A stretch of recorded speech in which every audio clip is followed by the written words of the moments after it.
Hello, welcome into PB at Night. This is our 3-time-a-week show where we discuss everything that's happening in the news, not just technology-related, although a lot of it's technology-related tonight on Monday, January 17th, 2011, Martin Luther King Jr. Day in the U.S.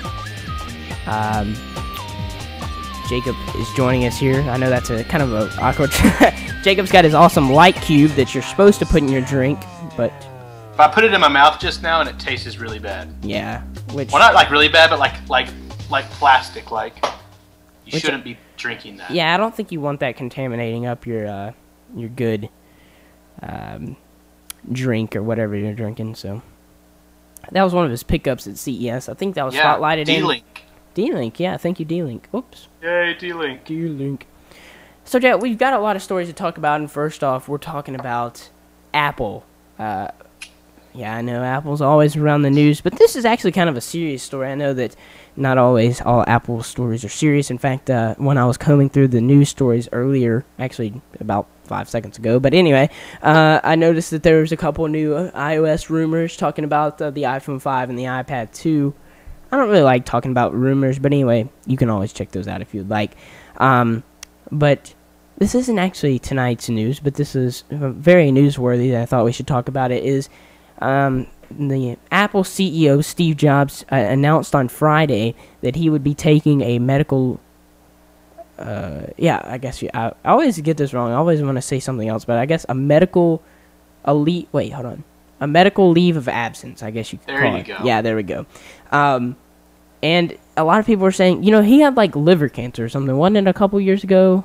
Early 2000s? Yeah, he turned all yellow or something. I don't know. Yeah. But anyway, and this story is actually from the New York Times. Apple stocks fell overseas today because, of course, was the stocks open today? I don't even know that.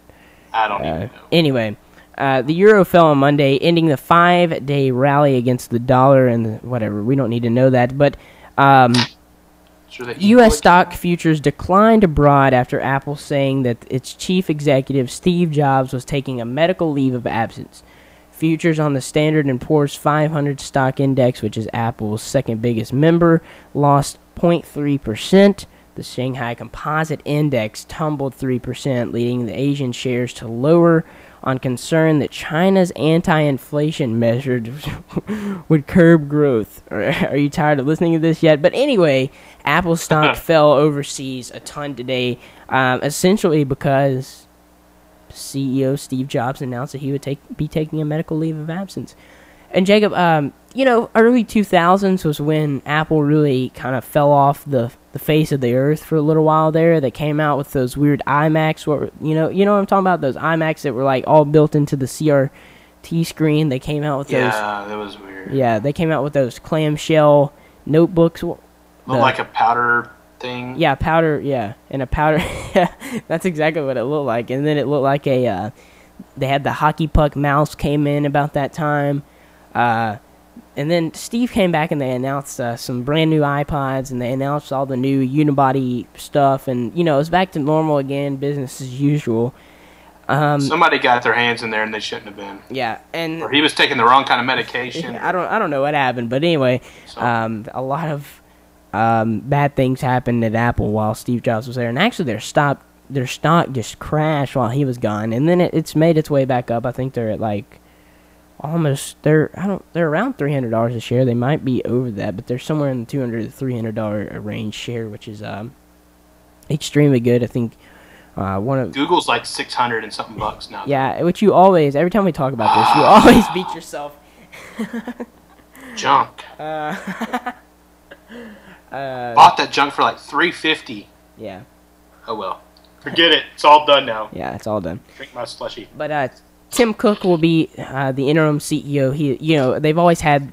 When Steve came back, he announced that whenever he left, that Tim Cook would be the CEO, and he was actually at the Verizon event, which a lot of people thought, hey, maybe Steve Jobs wouldn't be at those events because Steve doesn't usually come to those events anyway, but maybe he would have come to that event. I don't know. Anyway, he's probably in pretty bad shape. I can't believe the press hasn't, dug into this and figured out what was the matter with him, but so far we don't know. I saw this story, the next story, and Carlo kind of brought it to my attention. I was reading through my Google News feed, but then I saw it, and Carlo actually brought it to my attention as well, so I figured we'd talk about it. Facebook is now giving apps access to your address and your phone number. That's kind of weird. If you look at now, you know how, Jay, if you try to connect a website or something to your Facebook account, it requests for all these permissions. I know that Android does that as well. When you download an application, you actually have to say, you know, this. I'm going to enable this to use my location and or any whatever. other information. You Right. don't really see that at the bottom, but yeah. Yeah. Well, Facebook does the same thing, and somebody actually brought this to their attention. But anyway, Facebook's now allowing their applications to enable your information and all of your contact information, including your personal address and your mobile phone.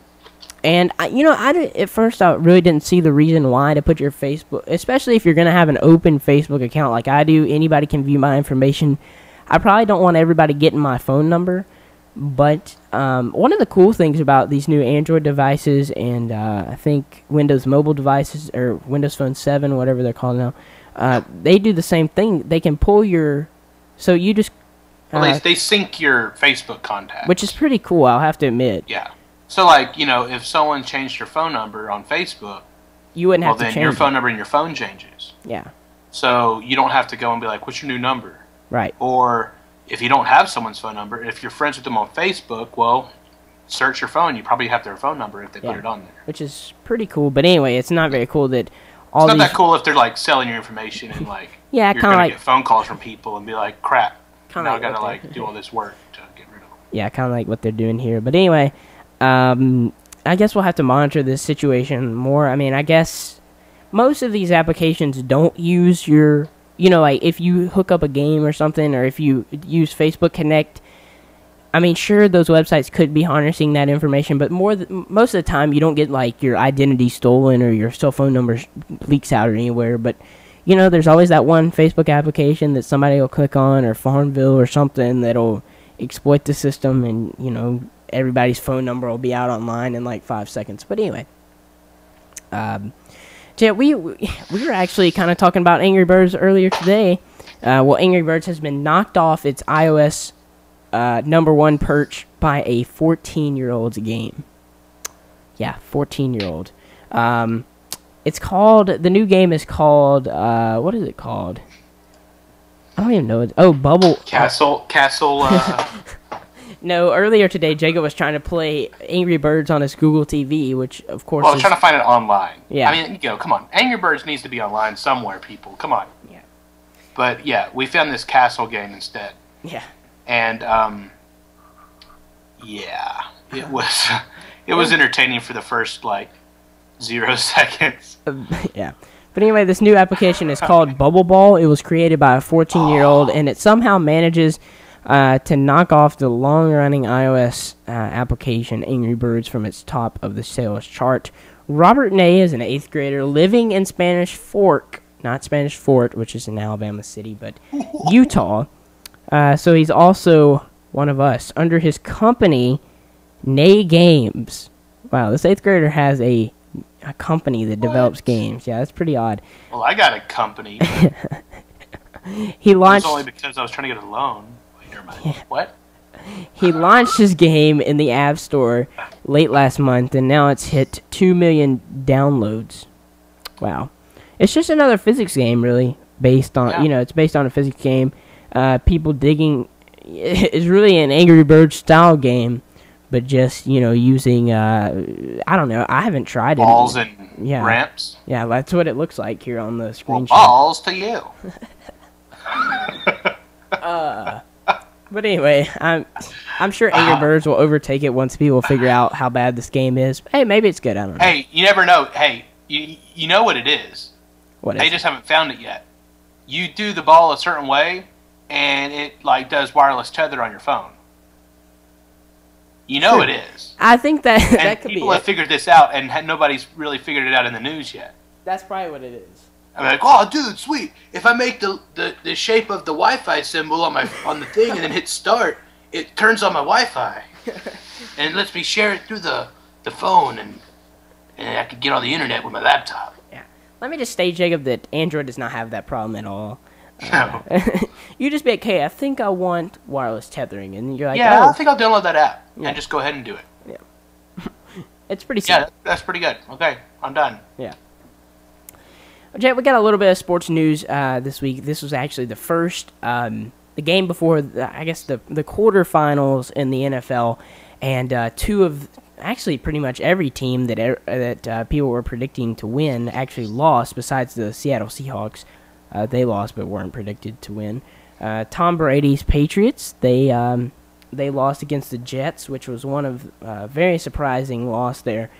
Tom Brady is, of course, the favorite for the 2010 MVP. So next we'll have the New York Jets playing the... who we got here? Are they going to tell us or what? The Jets are playing... I don't even know. Anyway, the Jets... the Jets are playing the Steelers, and the... who else is playing? The Bears are playing the Packers. That's it. Glad I got that right. But anyway, you can watch that this coming Sunday on CBS. Sunday. Be there. On our last story for the day is, I kind of sometimes like to do some local news, even though, I don't know why. But anyway, Alabama, our home state, swore in their new governor today. Yeah. Robert Bentley. My sister and brother-in-law ended up going to this. They went to this? They were trying to bring me with them, and I was like, I got things I got to do, and so they went down. I don't know about an inaugural free party thing. Yeah. It's official. Dr. Robert Bentley is Alabama's 53rd governor. Bentley is sworn in on Monday afternoon, along with all of his elected officials in state. Kicked them out. See, I love this because this was actually written in Pensacola, but it's, like local news. It's Fox 10 out of Pensacola. Anyway. Say what? Yeah, you can tell that they're from the South, though. It's folks all over the state crowded around the Capitol building. Y'all come down here. That was a pretty sweet thing. There's a funny... I know this is completely off topic, but Leo Laporte has a ton of different voices that he does. He does a great Russian accent, and he was talking about Delta, which of course is based in Atlanta. And he was getting a flight, and he was sitting in a middle seat. He booked a middle seat. There was no flights left. He had to get to New York today. So he caught a red eye out of San Francisco last night. And he ended up, talking to the lady. But anyway, and there was a guy in there, Brian Brushwood. He's from Austin, Texas. So he has kind of a southern accent deal. And he's like, well, Leo, if you just sweet talk the lady down at the gate, she'll probably give it to you. And Leo was talking like a southern lady. It was so funny. He's like, now, y'all, can y'all please give me one of them there open seats? I'll bring you a Diet Coke or something. It was so funny because he has no southern accent, but it was kind of funny listening to him. But anyway, that's on. Actually, I guess you can't get that because that was pre-show. In-betweeners. Yeah, pre-show. But anyway, Governor Robert Bentley sworn in today. Alabama's 53rd governor. On the pre-show. Hey, our pre-show is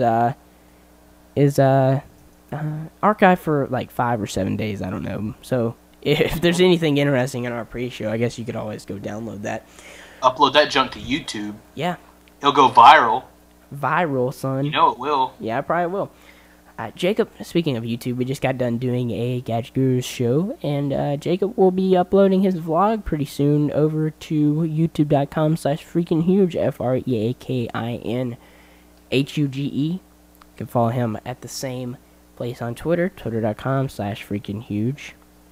And you can follow me on Twitter, twitter.com/landingjones. Jacob usually sometimes joins us on Monday nights, so great to have you on PB at Night, Jacob.